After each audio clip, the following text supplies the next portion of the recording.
अब सब यहाँ ध्यान दे दें, सबका ध्यान यहीं पे है ना। तो सुप्रभात मेरे सभी मंचासीन अतिथियों एवं सभी श्रोतागणों को मेरा नमन। मैं संस्था का धन्यवाद देना चाहूंगा कि आज उन्होंने हमें इस महत्वपूर्ण विषय पर बोलने का अवसर दिया। आज का विषय है स्त्री पर हो रहे अत्याचार और उनके उपाय। स्त्री पर अत्याचार मूल रूप से 4 प्रकार से हो रहे हैं। प्रथम, भ्रूण हत्या।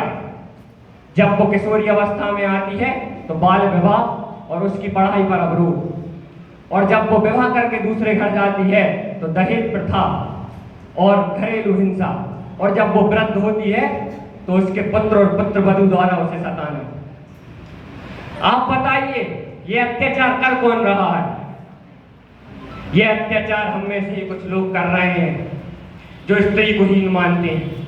मैं एक कहानी बताना चाहूंगा कि जब गांव में हमने पूछा कि आप बच्चियों को क्यों नहीं पढ़ा रहे हैं, तो वो कहते हैं कि हमारे यहाँ की तो यही रीति है, हम बच्चियों को इतना ही पढ़ाते हैं और उनका विवाह कर देते हैं।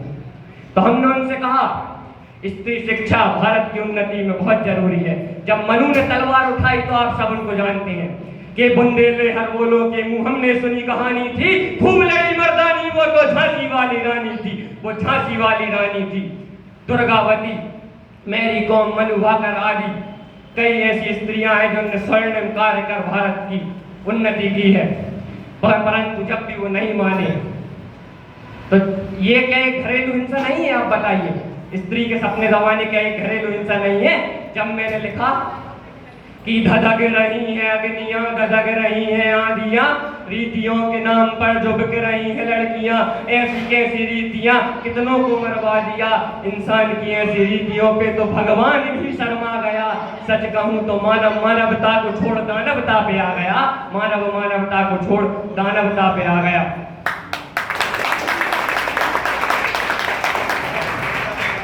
अब कुछ स्त्रियां आगे भी बढ़ रही हैं, परंतु कुछ दरिंदे हैं जो उनको सपनों को तोड़ रहे हैं।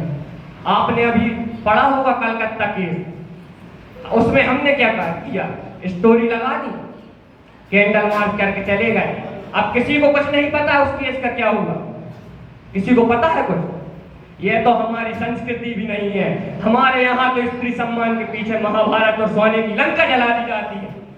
तो मैं स्त्रियों का आह्वान करना चाहूंगा कि उठो नारियों, अब तुम्हें चंडी बनना होगा। उठो नारियों, अब तुम्हें चंडी बनना होगा। खूब खड़े हैं महिषासुर, खूब खड़े हैं महिषासुर, अब सबका मर्दन होगा, अब सबका मर्दन होगा। अब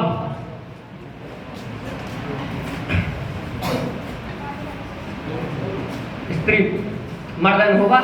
अब मैं देख रहा हूं कि स्त्री की दुश्मन होती जा रही है। मैं आपसे कहना चाहूंगा, जब तक आप में एकता नहीं आएगी, जब तक ये अत्याचार कम नहीं होंगे। ये अत्याचार शुरू कहां से हो रहा है? इसकी सबसे छोटी इकाई है घर। जब पिता द्वारा अपनी माता को पिटता देखता है तो ऐसा लगता है उसे स्त्रीहीन है। तो मैं आपसे कहना चाहूंगा कि अपने बच्चों की परवरिश माँ जीजाबाई और माँ कौशल्या की तरह करें कि हर बेटा माँ शिवाजी और श्री राम जैसा हो, जो माता के एक बार कहने पर वनवास चला जाए और एक बार कहने पर गोंधाना का किला जीत लाए।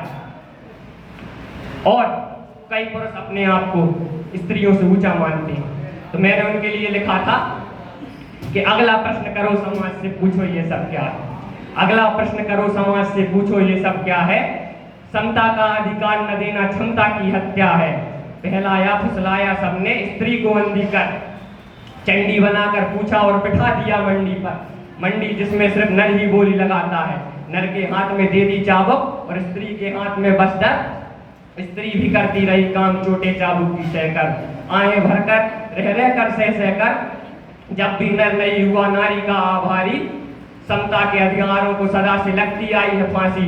फांसी का कारण क्या है? बस नारी होना। यह सोच कर देता है हमको कितना बोना, ये सोच कर देता है हमको इतना बोना।